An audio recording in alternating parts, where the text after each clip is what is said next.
Paris is situated in northern France on the banks of the River Seine. With a population of over 12 million people, the French capital is at the heart of the Île-de-France region. Paris earned her name the City of Light during the Age of Enlightenment, when many visionary ideas were born. It is a light that has remained undimmed and which now attracts 42 million visitors a year, making Paris the most visited city in all the world.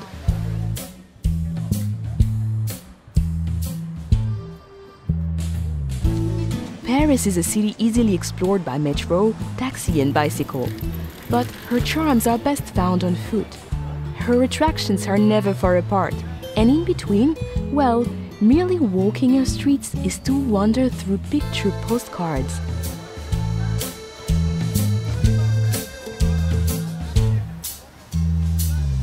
The engine room of Paris is La Défense. This modern business district, filled with light and art, is testimony that Paris is designed for living, even when at work. From the futuristic Grand Arche at La Défense, the 6-mile-long historic axis of Paris leads us back into France's grand past. The Arc de Triomphe, built by Napoleon, rises from the center of Place Charles de Gaulle and offers commanding views of the 12 grand avenues which radiate outwards like a star. From the Arc de Triomphe, the Champs-Élysées continues along the historic axis. This grand avenue is where Parisians come to dine, shop, enjoy the theater, and to celebrate life.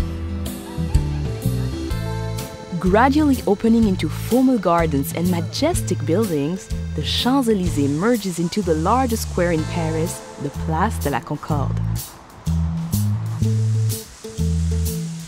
Just a short stroll away is the world's greatest treasure house of art, the Musée du Louvre. Once a 14th century palace, today the Louvre is the most visited art gallery in the world. With over 35,000 artworks, her most famous residents are the Mona Lisa and the Venus de Milo. But be warned, this collection of priceless artworks and antiquities is simply too vast to explore in just one day. Not far from the Musée du Louvre stands the Centre Pompidou, displaying the largest collection of modern art in Europe. Parisians are still debating whether this radical design is the vision of a madman or a genius.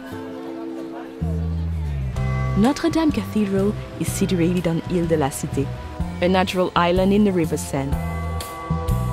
Completed in 1345, this Gothic masterpiece, with her flying buttresses and gargoyles, has played center stage to some of the defining moments of French history and literature.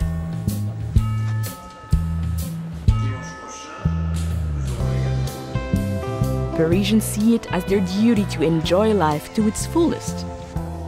The Luxembourg Gardens, with its Grand Bassin, fruit groves, and over 100 statues and fountains, is the ideal place to grab a deck chair and play the Parisian at rest. Nothing says Paris like the Eiffel Tower. The Iron Lady can be seen from all over the city. However, nothing can prepare you for the moment when you first stand at her feet, or the views from the top that you will hold dear for a lifetime.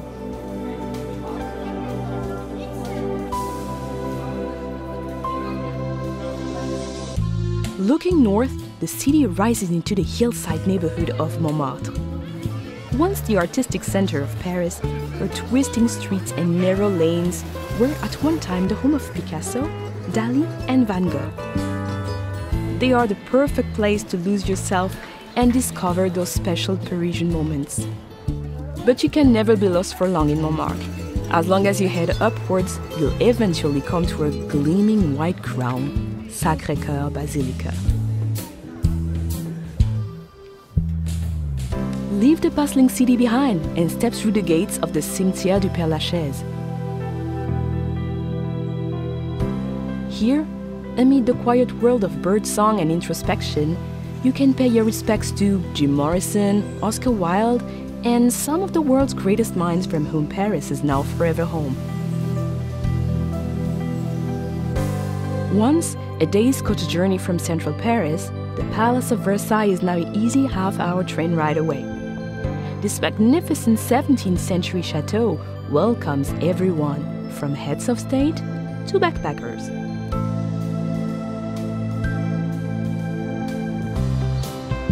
The River Seine runs right through the heart of Paris, creating a natural divide between her famous left and right banks. Of her 37 bridges, the Pont Alexandre III is considered the most ornate, while the graceful Pont des Arts offers some incredible vistas of the city. Artists and photographers gather here to capture the light, while lovers attach padlocks to the railings, as if to say, "This is Paris. Now we are Paris too."